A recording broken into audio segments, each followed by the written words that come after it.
Assalamualaikum warahmatullahi wabarakatuh.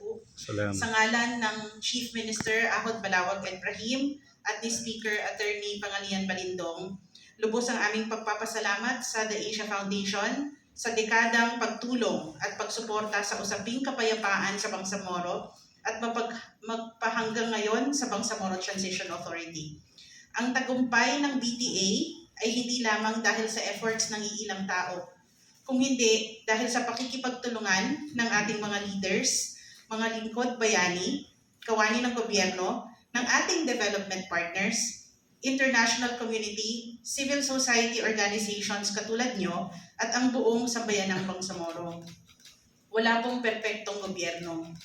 Subalit ating sinisikap at lalo pa pong pagsisikapan na pagbutihin ang ating pagtatrabaho dahil ang ibinigay na oportunidad na ito ay maaaring di na mauulit.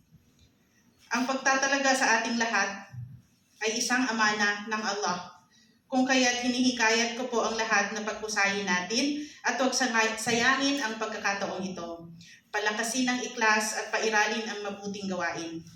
Ngayon, higit kailanman ay ating kinakailangan ang mas malakas at matibay na pagsasamahan para sa mas masagana at maunlad na Bangsamoro. Hangad natin ang kapayapaan at kaunlaran para sa Bangsamoro. Pagpalain.